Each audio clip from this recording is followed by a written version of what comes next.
సత్యమూర్తి గారు, వాస్తవానికి 2014లో ఎప్పుడైతే రాష్ట్రం ఉమ్మడి రాష్ట్రంగా ఉన్నప్పుడు విడిపోయిన తర్వాత నిజంగా వాస్తవానికి ఒక పసిబిడ్డలాగా వచ్చినటువంటి ఒక ఆంధ్రాకి నిజంగా రాజధాని కూడా లేదు.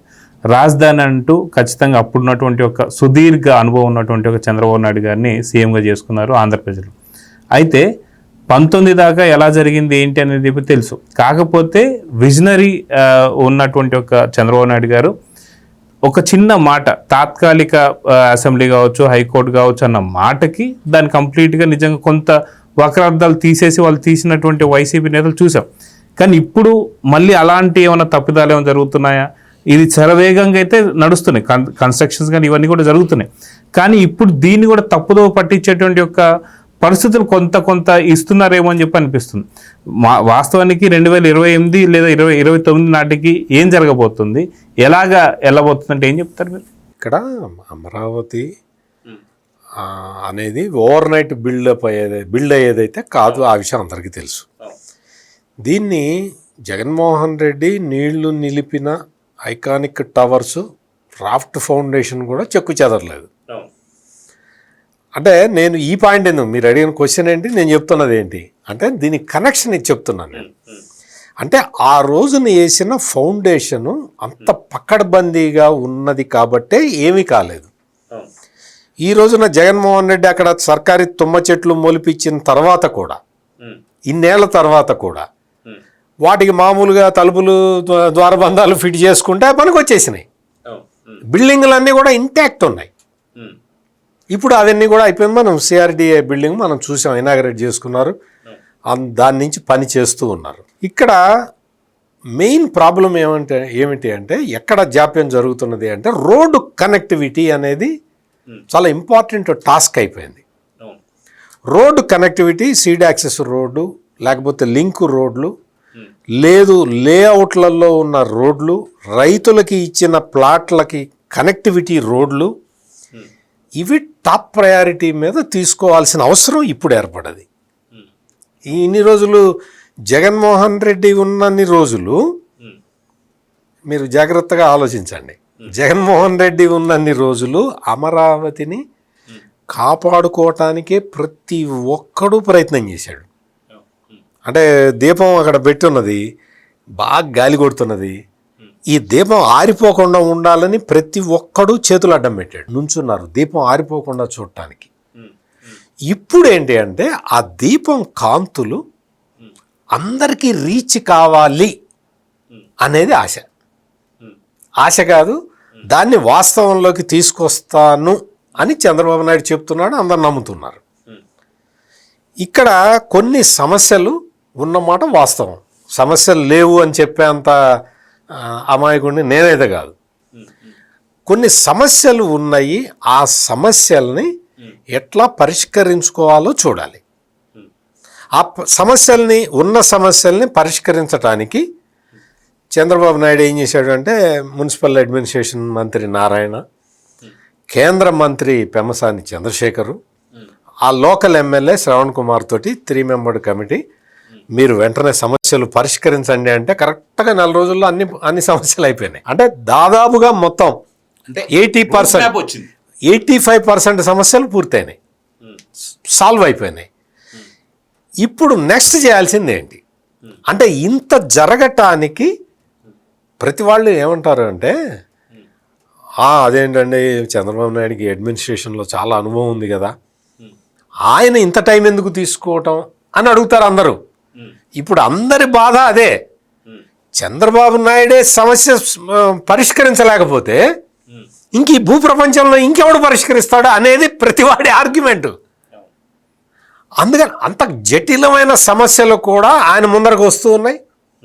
ఆయన వాటిని ఎట్లా సాల్వ్ చేయాలి చట్ట ప్రకారం అనేది ఆయన చూస్తున్నాడు, చేస్తున్నాడు. ఇందులో కొంత టైం ల్యాప్స్ అవుతున్నది. ఉదాహరణకి ఈ ఆంధ్రప్రదేశ్ పునర్విభజన చట్టాన్ని సవరించాలి, అమరావతి రాజధానిగా ప్రకటించాలి అనేది ఒక ఎజెండా పెట్టుకున్నాడు. ఇది ఎందుకు చెప్తున్నానంటే, మీరు తాత్కాలికం మళ్ళీ ఆ పదాలు తీసుకొచ్చారు, ఆ పదాలు చాలా డేంజరస్ పదాలు. అటువంటి పదాల మీదే జగన్మోహన్ రెడ్డి గేమ్ ఆడాడు. అంటే మామూలు డంకా పలాస్ గేమ్ ఆడి గెలిచాడు. అందుకని చెప్తున్నా నేను. అటువంటి జగన్మోహన్ రెడ్డి మళ్ళీ డంకా పలాస్ ఆడే అవకాశం ఇవ్వకూడదని చెప్పి చంద్రబాబు నాయుడు ఏం చెప్పాడంటే చట్ట సవరణ చేద్దామని చెప్పాడు. చట్ట సవరణ చేద్దాము అని చెప్పినప్పుడు దాని డ్రాఫ్ట్ అవన్నీ తయారు చేసేవాళ్ళు అన్ని జాగ్రత్తలు చూడాలి, ఆయన ఏం చెప్తున్నాడో అర్థం చేసుకోవాలి. 2-3 సార్లు ఆయన దగ్గరికి వెళ్ళి సార్ ఇదిగో ఇది ఒకసారి చూడండి, ఇంకోసారి చూడండి అని అడగాలి. అక్కడ జరిగిన పొరపాటు ఏంటి అంటే ఎప్పుడైతే పునర్విభజన చట్టాన్ని సవరిస్తున్నాం కదా, అందుకని రాష్ట్రం ఏర్పడ్డ నుంచి ఆ డేట్ వేసుకొని అమరావతి రాజధానిగా గుర్తించండి అని పెట్టారు. అది మామూలుగా అంటే ఆ పెట్టడంలో ఎవడి స్వార్థం లేదు, ఎవరికి అంత కుచిత బుద్ధి ఏమి లేదు. పెట్టిన వాళ్ళకు కూడా వాళ్ళు ప్లెయిన్ హార్టెడ్తోనే పెట్టారు. కాకపోతే ఏంటంటే కేంద్రం దగ్గరికి వెళ్ళిన తర్వాత కేంద్ర న్యాయశాఖ ఏం చెప్పింది అంటే 2014 నుంచి 10 సంవత్సరాల పాటు ఉమ్మడి రాజధాని ఉన్నది, హైదరాబాదు ఉమ్మడి రాజధాని అని చట్టంలో ఉన్నది. మనం ఇప్పుడు అమెండ్ చేస్తున్న క్లాజ్ ఏంటి అంటే 5th క్లాజు 2nd సబ్ క్లాజుని మనం అమెండ్ చేయాలని ఆంధ్రప్రదేశ్ గవర్నమెంట్ పంపించింది. నేను క్లియర్గా చెప్తున్నాను, మీరు డీటెయిల్డ్గా చెప్తున్నాను, మీరు క్లియర్గా వినండి. ఈ 5th క్లాజు 2nd సబ్ క్లాజుని సవరించాలి. ఆ 5th క్లాజు 2nd సబ్ క్లాసులో ఉన్నది ఏంటి అంటే రాష్ట్రం విడిపోయింది, ఈ residual state of Andhra Pradesh suitable క్యాపిటల్ని ఎత్తుక్కోవాలి అనేది 5th class 2nd sub class. ఆ ప్రాసెస్ అంతా ఉంది. ఈ క్లాజుల్ని మనం ఇప్పుడు సవరించాలి అంటే నీకు ఉమ్మడి రాష్ట్రంలో అంటే హైదరాబాదుని ఉమ్మడి రాజధాని అన్న క్లాజు ఉంటుంది, ఇప్పుడు కొత్త రాజధాని అన్న క్లాజు ఉంటుంది. ఈ లీగల్ ఇంప్లికేషన్స్ మీద క్లారిఫికేషన్ అడిగారు, అంతే తప్ప ఇప్పుడు ఎప్పుడైతే ఆ క్లారిఫికేషన్ కావాలి అన్నారో వెంటనే జగన్మోహన్ రెడ్డి మొదలుపెట్టాడు, విష ప్రచారాన్ని మొదలుపెట్టేశాడు. అయిపోయింది, అమరావతి బిల్లుని తిప్పికొట్టారు, కేంద్రం చేయదు, చంద్రబాబు నాయుడు వల్ల కాదు, చంద్రబాబు చేయలేడు, చట్టాన్ని సవరించడం కుదరదు, అసలు అమరావతి ఆగిపోతుందని చెప్పి మొదలుపెట్టారు ఈ దుర్మార్గులందరూ. ఇక్కడ జరిగింది ఏంటి అంటే మళ్ళీ ఆల్రెడీ రిప్లై వెళ్ళిపోయింది, అక్కడికి వెళ్ళింది. అది 2014 నుంచి 10 సంవత్సరాలు ఉమ్మడి రాజధానిగా హైదరాబాదు ఉంటుంది కాబట్టి అప్పటి నుంచి దీన్ని గుర్తించటం లీగల్గా మళ్ళీ తర్వాత సమస్యలు వచ్చే అవకాశం ఉంది కాబట్టి ఇప్పుడు మార్చి పంపిస్తే ఉమ్మడి రాజధాని కాలపరిమితి అయిపోయిన తర్వాత అమరావతి రాజధాని అని చెప్పి వాళ్ళు క్లాజ్ 5 సబ్ క్లాజ్ 2ని అమెండ్ చేస్తే పార్లమెంటు చట్టం చేసేస్తే అయిపోతుంది. ఎవ్వరు కంగారు పడాల్సిన పని లేదు, జగన్మోహన్ రెడ్డి ఆశపడాల్సిన పని అంతకన్నా లేదు. ఎందుకంటే జగన్మోహన్ రెడ్డి ఆశపడినా అది అక్కడ ఈ అమరావతి బిల్లు ఆగేది. వాళ్ళే అంటే కేంద్ర న్యాయశాఖే సజెస్ట్ చేసింది, ఇట్లా వద్దు మీరు ఈ లైన్లు తీసేయండి, మీరు పెట్టేస్తే మేము క్లియర్ చేసి పంపిస్తాము. వాళ్ళు న్యాయశాఖ క్లియర్ చేసి పంపించిన తర్వాత కేంద్ర మంత్రివర్గం కూర్చొని దాన్ని ఆమోదించాలి. ఆమోదించిన తర్వాత డ్రాఫ్ట్ బిల్లు రెడీ అవుతుంది, ఆ అమెండ్మెంట్ బిల్లు. ఆ అమెండ్మెంట్ బిల్లుని లోక్సభ రాజ్యసభ ఆమోదించిన తర్వాత రాష్ట్రపతి దగ్గరికి వెళ్ళిపోతే అది బిల్లు చట్టం అవుతుంది. ఆ చట్టం జగన్మోహన్ రెడ్డి వాళ్ళ నాన్న రాజశేఖర్ రెడ్డి, వాళ్ళ నాన్న రాజారెడ్డి వచ్చినా మార్చలేరు, అయిపోతుంది, క్లోజ్.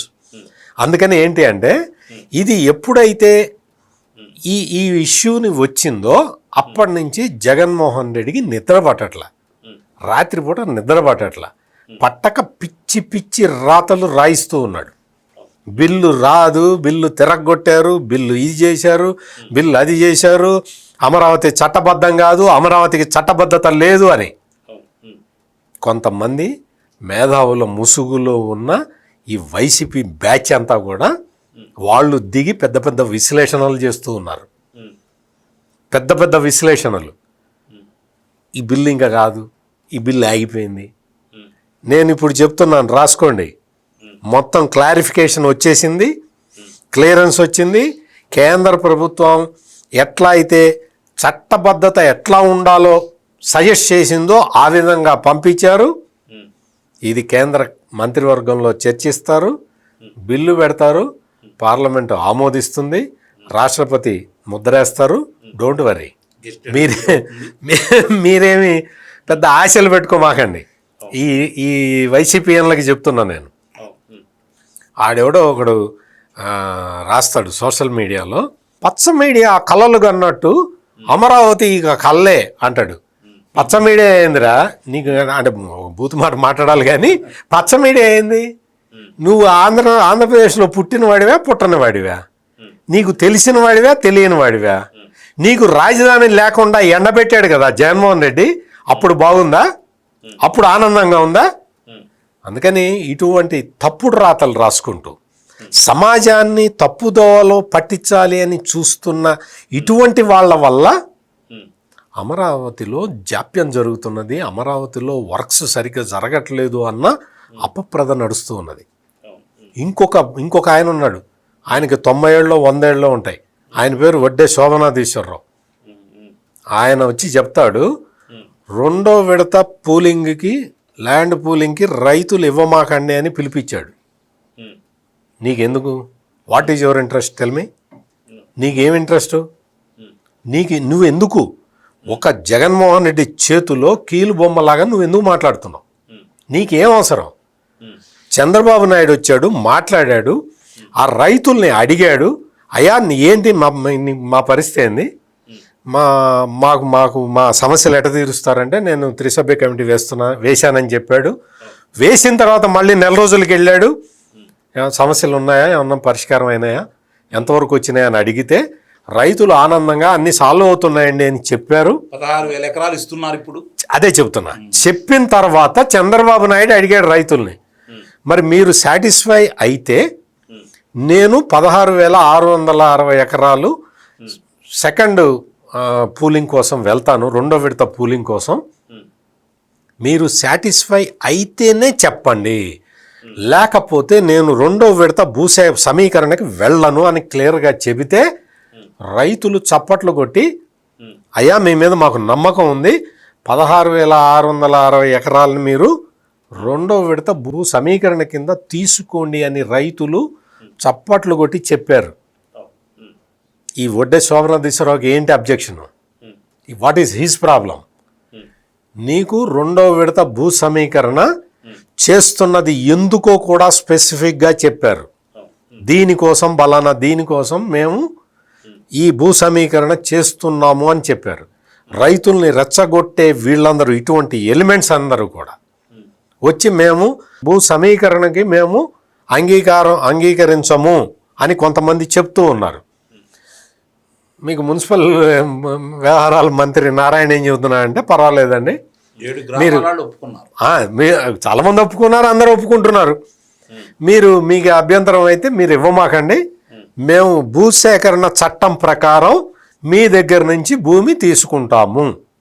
భూసేకరణ చట్టం అని ఒకటి ఉంది, ఆ చట్టం ప్రకారం తీసుకుంటాము, దానికి రాష్ట్ర ప్రభుత్వానికి సర్వాధికారాలు ఉంటాయి అని చెప్పిన తర్వాత భూసేకరణ చట్టం కన్నా సమీకరణ ల్యాండ్ పూలింగ్లో ఇచ్చేదానికి రైతులకి ఎక్కువ బెనిఫిట్ ఉంటుంది.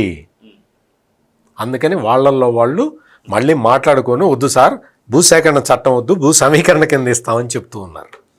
అంటే నేను ఇవన్నీ ఇంత డీటెయిల్గా ఎందుకు చెప్తున్నాను అంటే, వీటి మీద అపోహలు కల్పించే శక్తులు, దుష్ట శక్తులు, ఆ దుష్ట శక్తులు ఏ చిన్న అవకాశం దొరికినా కానీ, వాడెవడో చెప్పాడు కదా, ఆ మొత్తం ఐకానిక్ టవర్స్లో ఈ జగన్మోహన్ రెడ్డి 5 ఏళ్ళు నీళ్లు నిలబెడితే ఆడెవడో ఒకడు వచ్చి ఇందులో పులస చేపలు పెంచుకోవాలని చెప్పాడు. ఆ వైసీపీ నాయకుడు, మాజీ ఎమ్మెల్యే, అదే ఆడు వైసీపీ నాయకుడే కదా. అంటే చేపలు ఇప్పుడు వెళ్ళి చూసిరా బొమ్మ తమ్ముడు, ఒక్కసారి వెళ్ళి అక్కడ పులస చేపలు పెంచొచ్చో లేదో ఒక్కసారి చూసుకొని రాపు. అతనికి తెలియదు కదా, అతను ఎక్కడో ధర్మవరానికి సంబంధించిన వ్యక్తి కదా. పులస చేపలు ఎట్టొస్తాయో గోదావరి వాళ్ళని అడిగితే చెప్తారు. అంటే అంత విషం చల్లుతున్నారు, కక్కుతున్నారు విషం, కడుపుకి అన్నం తిని విషాన్ని కక్కుతున్నారు వీళ్ళందరూ కూడా. ఇటువంటి బ్యాచ్ అంతా ఉన్నది కాబట్టి అమరావతి రైతులకు కూడా నా విజ్ఞప్తి ఏంటి అంటే, ఇవన్నీ కూడా ల్యాండ్ సమస్యలు చిన్న సమస్యలు కాదు. తీర్చడానికి చాలా టైం పడుతుంది. అయినప్పటికీ కేంద్ర మంత్రి పెమ్మసాని చంద్రశేఖర్ ఆయన మిగిలిన పనులన్నీ మానేసి అక్కడే కూర్చున్నాడు. ఆయన మొత్తం ఎంత ఆర్ఓబీలు ఇవి అన్నీ గుంటూరులో ఆ శంకర విలాస్ బ్రిడ్జి కడుతుంటే ఈ వైసీపీ ముఠాలన్నీ ఏం చెప్తాయి తెలుసా? అంతకుముందు ఫ్లైఓవర్ ఉండేది, ఈయన దాన్ని ఆర్ఓవిగా కుదించట. ఏమన్నా బుర్ర ఉందా అసలు? ఏమన్నా మీరు చేసే ప్రచారానికి ఏమన్నా మీకు తెలుస్తున్నదా? అక్కడ జరుగుతున్న పని ఏంటి, చేస్తున్న ఇదేంటి? ఏమాత్రం ఇంగిత జ్ఞానం లేకుండా వీళ్ళు ప్రచారాలు చేస్తూనే ఉన్నారు, చేస్తూనే ఉంటారు. వీళ్ళకి మరి బుద్ధి తెప్పించాలి అంటే ఇంకా కేసులు ఉన్నాయి కదా, తిరుపతి లడ్డు కేసులు, ఆ కేసు పరకామణి కేసుల్లో వాటిట్లో శిక్ష పడితే కొంతవరకన్నా కంట్రోల్ అవుతారేమో. ఇటువంటి కారుకూతలు కుయ్యకుండా ఉండాలి. మామూలు విషయం కాదు ఇది. అమరావతి రైతులు చాలా ఇబ్బందుల్లో ఉన్నారు. ఆ ఇబ్బందులన్నీ వచ్చింది జగన్మోహన్ రెడ్డి ముఖ్యమంత్రిగా ఉన్న 5 సంవత్సరాల కాలంలో. దాన్ని పరిష్కరించడానికి 1.5 years పట్టింది. సమస్యలు పరిష్కారం అవుతాయి. ఇప్పుడు కన్స్ట్రక్షన్ యాక్టివిటీ విపరీతంగా నడుస్తున్నది, అది ఇంకా పెరుగుతుంది. మన కళ్ళ ముందరే, అంటే టార్గెట్ లోపల అవుతుందా అని మళ్ళీ మీరు అడుగుతారు. ఇప్పుడు మీరు మొదటి నుంచి దాని మీదే దృష్టి పెట్టి ఉన్నారు. అంటే అందరి ఫోకస్ కూడా అమలాపురం అంటే అమెరికా, అదే ఫోకస్. టార్గెట్ లోపల అవుతుందా? టార్గెట్ లోపల అవ్వటానికే ప్రయత్నం చేస్తారు. మీకు ఖచ్చితంగా మీకు అక్కడ ఈ టవర్స్ అన్నీ అవుతున్నాయి కదండి, మీకు అక్కడికి వచ్చి మొత్తం వాళ్ళందరూ గృహప్రవేశాలు చేసి వచ్చేసిన తర్వాత ఎట్లా ఉంటుందండి? అంటే కన్స్ట్రక్షన్ వర్క్ ఎంత బ్రిస్క్గా జరుగుతున్నది అంటే అక్కడ జరుగుతున్నది. ఇప్పుడు రోడ్డు కనెక్టివిటీ కూడా విపరీతంగా పెరగబోతున్నది. మొత్తం మీకు ఆ విజయవాడ వెస్ట్ బైపాస్ అది అయిపోయి ఈ సీడ్ యాక్సెస్ రోడ్ వెళ్ళి నేషనల్ హైవే కలిస్తే ఇంకా మీకు అక్కడ ఎట్లా ఉంటుంది? ఇప్పుడు ఇంకొక కొత్త ఇది కూడా వచ్చింది, కరకట్ట ఎక్స్పాన్షన్ 4 lane రోడ్డు, దాని వర్క్స్ కూడా స్టార్ట్ కాబోతున్నాయి. అందుకని జగన్మోహన్ రెడ్డి అండ్ బ్యాచ్ 3 బ్రిడ్జిలు వస్తున్నాయి. అవన్నీ కూడా ఐకానిక్ బ్రిడ్జెస్, వైర్ బ్రిడ్జెస్ వస్తున్నాయి. అందుకని వీళ్ళు పెద్దగా అంటే వీళ్ళ ఆందోళన ఇంకా పెరుగుతుంది అని చెప్తున్నాను నేను. ఈ వైఎస్ఆర్ కాంగ్రెస్ పార్టీ వాళ్ళ ఆందోళన, వాళ్ళకున్న ఆ గుండె లబ్బు డబ్బు అని కొట్టుకునేది ఇంకా వేగంగా కొట్టుకుంటుంది. కొంచెం గుండె దిటవ చేసుకోండి. పెడుతున్నారు. వీళ్ళు అనుకున్నట్టు అమరావతి ఆగదు. అమరావతి ఆగటం పక్కన పెట్టండి, అది కంప్లీట్ అయిపోతున్నది.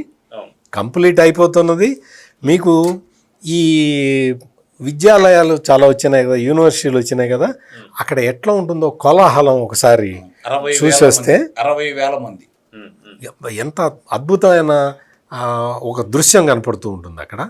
అటువంటిది మీకు అమరావతికి సంబంధించి ఎంతమంది ఎన్ని రకాలుగా రెచ్చగొడదామని ప్రయత్నం చేసినా వీళ్ళ ప్రయత్నం విఫలం అవుతుంది తప్ప అమరావతి ఆగదు, ఆగే సమస్య లేదు.